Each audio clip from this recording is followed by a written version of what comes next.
নমস্কার বন্ধুরা, শুভ সকাল। কেমন আছো তোমরা সবাই? আশা করছি তোমরা প্রত্যেকেই খুব ভালো আছো আর সুস্থ আছো। আমি এবং আমার পরিবারও বেশ ভালো আছি। আমি বনশ্রী, আমার এই ছোট্ট পরিবারে তোমাদের সবাইকে সাথে নিয়ে আজকের দিনটি শুরু করছি। আশা করছি অন্যান্য দিনের মতোই আজকের দিনটিও তোমাদের খুব ভালো লাগবে আর তোমরা আমার সাথে থাকবে। তো দেখো, আজকে তো ব্লগটা শুরু করতে একটু আমার দেরি হলো। তো অন্যান্য দিন পুরো সকাল থেকেই ব্লগ শুরু করি, মানে একদম সেই আর্লি মর্নিং থেকে, কিন্তু আজকে একটু দেরি হয়ে গেল। আসলে অনেকগুলো কাজ ছিল, তো অফ ক্যামেরাতেই কাজগুলো সেরেছি। আর তোমাদের তো গতকাল বলেইছিলাম যে মানে আমি একটা বিষয় নিয়ে খুব চিন্তিত আছি। শুধু আমি নয়, আমি আর তোমাদের দাদাভাই দুজনেই। তো ওই বিষয় নিয়ে আলোচনা, তারপর একটা জায়গায় যাওয়া হয়েছিল। তো এই সমস্ত করতেই অনেকটা দেরি হয়ে গেল, আর তাই ব্লগটা শুরু করতেও দেরি হয়ে গেল। তো এখন দেখো, স্নান সেরে চলে এসেছি পুজো করতে। আর এখানে আমি একটু ঠাকুরের ফটোগুলোকে ফুল দিয়ে সাজিয়ে নিচ্ছি। বন্ধুরা, আমি একটা কথা মনে প্রাণে বিশ্বাস করি, যে আমরা যতই আমাদের জীবন নিয়ে পরিকল্পনা করে থাকি না কেন, ঈশ্বরের পরিকল্পনাই হলো শ্রেষ্ঠ পরিকল্পনা। তিনি যেটা পরিকল্পনা করে রেখেছেন তার উপরে কিন্তু কিছু হয় না। আর যেটা পরিকল্পনা করে রেখেছেন সেটা অবশ্যই আমাদের ভালোর জন্য। তো সেটা আমি সবসময় মনে প্রাণে বিশ্বাস করি, আর এই বিশ্বাস নিয়ে আমি চলছি। জানি না ভবিষ্যতে কি হবে না হবে, তবে সত্যি আমি ভীষণভাবে বিশ্বাস করি আর ভীষণভাবে এটা মানি যে আমাদের পৃথিবীতে যা কিছুই হচ্ছে কি না, সবটাই কিন্তু তার ইচ্ছায়। তিনি যেমনভাবে আমাদের চালাচ্ছেন, যেমনভাবে আমাদের পরিচালনা করাচ্ছেন, সেইভাবেই কিন্তু আমরা পরিচালিত হচ্ছি। আজ তো রবিবার, আর আমি কিন্তু সমস্ত রান্নাবান্না কমপ্লিট করেই পুজো করতে এসেছি। তো আজকে সকাল সকাল রান্নাটা সেরে নিয়েছিলাম। তো তারপরে এই যে দেখো, রান্নাবান্নার কাজ সেরে এখন চলে এসেছি ঠাকুর ঘরে। আর ঠাকুর ঘরে এসে আমি পুজোটাও করে নিয়েছি। আর এখন দিক করে দেখো কত ফুল ফুটছে, টগর ফুল আর জবা ফুল। আর এইভাবে ফুল দিয়ে সাজাতে তো আমার ভীষণই ভালো লাগে। আর প্রত্যেকটা ফটোতে যতগুলো ফুল ছিল মোটামুটি করে সমস্ত ফটোই দিয়ে সাজিয়ে নিয়েছি। তো দেখো বন্ধুরা, পুজো সেরে এখন নিচে চলে এসেছি, আর সবাই চলে এসেছে খেতে। এখন বাজে প্রায় 1:30 মতো। তো আজকে রান্না করেছিলাম মাছের ঝাল রান্না, আর ডাল, টমেটো পোড়া, আলু ভাতে, আর তার সাথে ছিল নিম পাতা। তো তোমাদের দাদাভাই মাঠ থেকে অনেকগুলো নিম পাতা পেড়ে নিয়ে এসেছিল। আর নিম পাতা ভাজা খেতে কিন্তু বেশ ভালো লাগে। আর এই সময়টা কিন্তু নিম পাতা, সজনে ডাঁটা, তারপর ফোলাই মাছ, এই সমস্তগুলো খাওয়া খুব ভালো, কারণ এই সময় অনেক রকম শরীর খারাপ হয়। তো বসন্তকাল, আমরা সবাই জানি যে এই সময়টা একটু সাবধানে থাকতে হয়। তো সেই কারণে এই নিম পাতা বা সজনে ডাঁটা এগুলো খাওয়া কিন্তু খুব ভালো। তো ওইদিকে দেখো, খাওয়া দাওয়ার কাজ সেরে এখন চলে এসেছি রান্নাঘরটাতে ভালো করে একটু পরিষ্কার করে গুছাবো বলে। প্রয়াগরাজ থেকে আসার পর থেকে রান্নাঘরটার দিকে সেইভাবে যত্ন নেওয়াই হচ্ছে না। তো আজকে ভাবলাম, যেহেতু তাড়াতাড়ি রান্নাবান্না হয়ে গেছে, খাওয়া দাওয়া হয়ে গেছে, তো তাই ভাবলাম যে এখন 2 ঘন্টা মতো আমি নিশ্চিন্ত। তো এই 2 ঘন্টার মধ্যে আমি সমস্ত কাজগুলোকে গুছিয়ে নেব। আসলে কি বলো তো, সকালে করব ভাবি, কিন্তু সকালবেলাটা অনেকটাই ঝামেলা হয়ে যায়। মানে ওই পড়ানো, তারপর সকালে সবাইকে খেতে দেওয়া, তারপর রান্নাবান্নার একটা চাপ থাকে। তো এরকম আজ করব কাল করব করে করে কিন্তু করাই হয়নি। তো সেই কারণে আজকে ভাবলাম, যেহেতু তাড়াতাড়ি খাওয়া দাওয়ার কাজ সেরে গেছে, আর এখন 2 ঘন্টা মতো আমার কাছে হাতে সময় আছে, তো ওই 2 ঘন্টার মধ্যে আমি এই কাজগুলোকে খাওয়া দাওয়ার বাসনগুলো ধুয়ে নিয়ে এসে রেখে দিয়েছিলাম। তো এখন যে যার জায়গা মতো গুছিয়ে রেখে দিচ্ছি। আর আমার এই বাসন রাখার যে র্যাকটা অনেকটাই ছোট হয়ে গেছে, মানে বাসন বেশি হয়ে গেছে আর র্যাক ছোট হয়ে গেছে। তো ওইটুকু জায়গার মধ্যে যাই হোক করে মোটামুটি করে একটা গুছিয়ে রেখে দিলাম বাসনগুলোকে। তবে মনের মধ্যে খুব ইচ্ছে আছে বড় যে স্টিলের র্যাকগুলো হয় না বাসন রাখার, ওইগুলো কেনার। তবে কবে যে কিনে উঠতে পারবো সেটা জানি না। আর তাছাড়া কি বলো তো, আমার রান্নাঘরে রাখারও জায়গা নেই। দেখছোই তো, এইটুকুখানি রান্নাঘর, তাও আবার মাটির ভাঙাচোরা। তো যাই হোক, ওটাই আমার কাছে স্বর্গ, ওইটাই আমার অনেক শখের রান্নাঘর। তো তারপরে যে দেখো, এখানে চলে এসেছি গ্যাসটার তাকগুলোকেও একটু পরিষ্কার করব। তো তোমাদের দাদাভাইকে গতকাল একটু মুসুর ডাল নিয়ে আসতে বলেছিলাম, তো সেটা আর কৌটোর মধ্যে ভরে রাখা হয়নি, তো এখন ভরে নিলাম। আর এখানে যে আমার গ্যাসের স্ল্যাবসগুলো আছে, তো এখানে তো আমি মশলার সমস্ত কৌটোগুলোকে রাখি। আর এই কৌটোগুলোকে রেখেছিলাম কয়েকটা জামার প্যাকেটে, মানে খালি প্যাকেটগুলোকে আমি ফেলে দেবই ভেবেছিলাম। তো তারপর ভাবলাম যে দেখা যাক এই প্যাকেটগুলোর উপর যদি কৌটোগুলোকে সাজিয়ে রাখি কেমন লাগে। তো কৌটোগুলো সাজিয়ে রেখেছিলাম, বেশ ভালোই কাজে দিয়েছে জানো তো।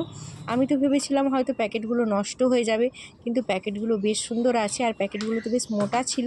তো সেই কারণে প্যাকেটগুলো নষ্ট হয়নি। আর এর মধ্যে যে কৌটোগুলো সাজিয়ে রাখি, কৌটোগুলো কিন্তু খুব সুন্দরভাবে সাজানো থাকে। আর এর উপরে দেখো একটু কাপড় বিছিয়ে দিলাম। তো কাপড়টা বিছিয়ে দিলাম এই কারণেই, না হলে কৌটোগুলো থাকবে না, পড়ে যাবে। তো কাপড়টা দিয়ে রাখলে কিন্তু ভালোভাবে কৌটোগুলো গোছানো থাকবে। তো তারপরে দেখো তোমাদের দাদাভাই অনেক দিন আগে কয়েকটা আলু নিয়ে এসেছিলো। তো এগুলো পুরনো আলু, তো ছাদে রেখে দিয়েছিলাম। তো তারপর তো আমি প্রয়াগরাজ চলে গেছিলাম। তো তারপরে তো মা তোমাদের দাদাভাইকে আলু নিয়ে আসা করেছিল। তো এই আলুগুলো যে ছাদে আছে মা দেখেনি। তো আলুগুলো অনেকগুলোই নষ্ট হয়ে গেছে, আর অনেকগুলোই কেমন যেন একটু কুচকে কুচকে গেছে, আর অনেক আঁকুড়ও হয়ে গেছে আলুগুলোতে। আমি অন্যদের মতো অত প্ল্যান করে কাজ করতে পারি না বলতে আমাদের বাড়িতে হয় না, কারণ কখন যে কী কাজ এসে বসে সেটা আমিও নিজে জানি না। কখন কে খাবে, কখন কে খাবে না, এরকম একটা হয়ে যায়। তো আগে থেকে প্ল্যান করে রাখলেও সেই প্ল্যান মতো আমি কাজ করতে পারি না। তবে হ্যাঁ, যখনই আমি সময় পাই কাজের ফাঁকে, তখনই কিন্তু আমি আবার আমার কাজ শুরু করে দিই। যেমন দেখো, এখন দুপুরবেলা খাওয়া দাওয়া হয়ে গেছে। তো এখন যদি আমি শুয়ে পড়তাম তো শুয়ে পড়তাম, কিন্তু আমার মনে হলো যে না, রান্নাঘরটাকে আমি একটু গুছাবো। তো সেই জন্য আমি দেখো না ঘুমিয়ে, এখন কিন্তু না রেস্ট নিয়ে আমি রান্নাঘরটাকে গুছিয়ে নিলাম। তো এইভাবেই আমি কাজ করি। যখনই আমি সময় পাই, যখনই সুযোগ পাই, তখনই কিন্তু আমি আমার কাজগুলোকে সুন্দর করে গুছিয়ে নিই। আর আমার এই রান্নাঘরটা মাটির হতে পারে বা ভাঙাচোরা হতে পারে, তবুও কিন্তু এই রান্নাঘরটা আমার খুব শখের, খুব স্বাদের। তো সবসময় চেষ্টা করি এই রান্নাঘরটাকে সুন্দরভাবে সাজিয়ে গুছিয়ে রাখার যতটুকু পারি। তো চলো তোমাদের সাথে এক ঝলক শেয়ার করে নিই কীভাবে আমি জিনিসগুলোকে গুছালাম। তো এই যে দেখো, সুন্দর করে আমি কিন্তু গুছিয়ে নিয়েছি আমার রান্নাঘরটাকে। আর তোমাদের কেমন লাগছে অবশ্যই কমেন্ট করে জানিও। আমার কাছে তো আমার রান্নাঘর খুবই সুন্দর লাগে আমার। আর তোমাদের কেমন লেগেছে অবশ্যই কমেন্ট করে জানিও, কারণ তোমাদের ভালো লাগাটাও একটা ম্যাটার করে আমার কাছে। আর এইদিকে দেখো, মা সকালে একটু মাখন তুলে রেখেছিল, আর সকালে তো গরম করতে খেয়াল ছিল না। তো এখন গরম করতে বসালাম, আর বসিয়ে কি কাণ্ডটা হলো দেখো। আমার হাত থেকে ছাড়া হয়ে গেল বাটিটা, আর বাটিটা ছাড়া হয়ে চারধারে সমস্ত ননি পড়ে গেল।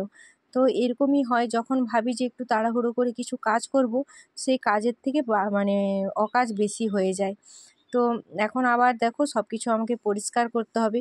কিছুক্ষণ আগে সব কিছু পরিষ্কার করলাম, আবার আমাকে পরিষ্কার করতে হবে। আর এদিকে দেখো, মাখন থেকে কত সুন্দর ঘি বেরিয়েছে, অনেকটাই ঘি হয়েছে। আর তোমরা কে কে এরকম মাখন থেকে ঘি তোলো অবশ্যই কমেন্ট করে জানিও, কাদের বাড়িতে এরকম হয়। তো আমাদের বাড়িতে যেহেতু গরু আছে, দুধ হয়, তো সেই কারণেই ঘিটা কিন্তু আমাদের বাড়িতেই তৈরি করা হয়। তো তারপরে যে দেখো, মাঠের দিকে একটু চলে এসেছি। তো মাঠের দিকে আসার সবথেকে বড় কারণ হলো যে আমার ভিডিও আপলোড দেওয়া। বাড়িতে এখন এমন সমস্যা হয়েছে, নেটের প্রবলেম, যে বাড়িতে থাকলে হয় না, মানে ভিডিও আপলোড হয় না। তো সেই কারণে চলে এসেছি একটু মাঠের দিকে। আর এই যে পুকুরটা দেখছো, আজকে এই পুকুরটা থেকে না সবাই মাছ তুলে নিয়ে চলে গেছে। মানে এটা কারো ব্যক্তিগত না, মানে এমনি আছে পুকুরটা। তো এখানে অনেক জ্যান্ত মাছ থাকে, তো জ্যান্ত মাছগুলো সব ধরে নিয়ে চলে গেছে। আর জলের অবস্থাটা কি হয়েছে দেখো, একদম কাদা কাদা হয়ে গেছে। আর সত্যি কথা বলতে বিকেলের দিকে মাঠে আসলে না বেশ ভালো লাগে, কত সুন্দর পরিবেশ, তাই না? দেখো বন্ধুরা, বাড়ি ফিরে এসে এখন রাতে রান্না। তো রাতে রান্না বলতে আজকে করবো একটু রুটি, পরোটা আর আলু ভাজা। এটা আমি আর বাবু করে খাবো, আর তোমাদের দাদা ভাই আর মা করে খাবে জল দেওয়া ভাত আছে। তো জল দেওয়া ভাত করব, আর তার সাথে মাছ আছে, আর একটু কিছু ভাজাভাজি করব। তো ওই দিয়ে খাওয়া হবে। আর বাবু আজকে একটু রামপুরা গিয়েছিল, তো ওখান থেকে চপ নিয়ে এসেছিলো। আর এখানে আমাদের চপটা না এত সুন্দর ভাজে, খুব সুন্দর ভাজে ওই দোকানের চপ। তো চপ নিয়ে এসেছিলো, চপ দিয়ে একটু মুড়ি খেয়ে নিলাম। তো মুড়ি খেয়ে আবার রুটি করতে লেগে পড়লাম। তো আজকে তো অদ্রিজা আর সোহমকে সকালেই পড়িয়ে দিয়েছিলাম, তো সেই জন্য আর পড়ানোর ঝামেলাটা নেই। তো এটাই একটা নিশ্চিন্ত। আসলে কি বলো তো, এই সকাল সন্ধ্যে পড়ানোটা না আমার কাছে অনেকটা ঝামেলার বিষয় হয়ে যাচ্ছে। মানে সত্যি আমি পারছি না সব দিক সামলাতে, আর এই পড়ানোর জন্য অনেকটা সময় চলে যাচ্ছে, তাই আমি ফোনের কাজগুলোও ঠিকঠাকভাবে করতে পারছি না। আলু ভাজাতে যদি সামান্য পরিমাণে একটু পেঁয়াজ, তারপর লঙ্কার গুঁড়ি, আর তার সাথে যদি একটু মিট মশলা দেওয়া যায় না, সেটা কিন্তু খেতে বেশ ভালো লাগে। বিশেষ করে রুটি বা পরোটা খাওয়ার জন্য এরকম আলু ভাজাটা খেতে কিন্তু বেশ ভালো লাগে। আর আমাদের বাড়িতে সবাই এইরকম আলু ভাজাটা খেতে খুব পছন্দ করে, বাবু, তোমাদের দাদাভাই, আর আমারও খুব পছন্দের। তারপর এই যে দেখো, তোমাদের দাদাভাই হাট থেকে বেগুন নিয়ে আসলো, আর বেগুন নিয়ে এসেই বলছে যে আমাকে বেগুন ভাজা করে দাও, আমি বেগুন ভাজা দিয়ে পান্তা ভাত খাবো। তো ওর জন্য একটু বেগুন ভাজা করে দিলাম, ওটাকে পেঁয়াজ লঙ্কা দিয়ে মাখিয়ে দেবো। আর পেঁয়াজ লঙ্কা দিয়ে মাখিয়ে খেতে বেশ ভালোই লাগে। আর এই দিকে দেখো কত সবজি নিয়ে এসেছে তোমাদের দাদাভাই, মনে হচ্ছে যেন পুরো বাজার তুলে নিয়ে চলে এসেছে। মানে বাজারে যতগুলো সবজি উঠেছিল একটাও বাদ দেয়নি, সবটাই কিন্তু নিয়েছে কম কম করে। তো এখন মা ওগুলোকে গুছাচ্ছে আর আমি এদিকে রান্না করছি। আর এইদিকে দেখো কুট্টুসের ছানাগুলো, তো এখন তো আমাদের খাওয়া দাওয়া হয়ে গেছে আর রাতে শুতে চলে এসেছি। আর কুট্টুসের ছানাগুলোকে দেখতে পেলাম, তো কত সুন্দর তার মায়ের মাম খাচ্ছে দেখো। আর ওদের কিন্তু এখনও পর্যন্ত চোখ ফোটেনি, আর চোখ যতক্ষণ না ফোটে ততক্ষণ পর্যন্ত তো ওদেরকে ছোঁয়াও যাবে না আর ওখান থেকে সরানোও যাবে না। তো এখানের যা অবস্থাটা করে রেখেছে তোমাদের কি বলবো, প্রচণ্ড বাজে দুর্গন্ধ বেরোচ্ছে। তো ওরা যা করছে করুক, ওদের চোখটা ফুটলেই কিন্তু আমি ওখান থেকে সরিয়ে দেবো ওদের। দেখো বন্ধুরা, রাতের খাওয়া দাওয়া কমপ্লিট করে এখন চলে এসেছি ছাদে। তো তার আগে তোমাদের সাথে একটু তোমাদেরকে বিদায় জানিয়ে দিই। তো চলো আজকের মতো টাটা বাই বাই, আবার দেখা হচ্ছে আগামীকাল আরও একটি নতুন ব্লগের সাথে।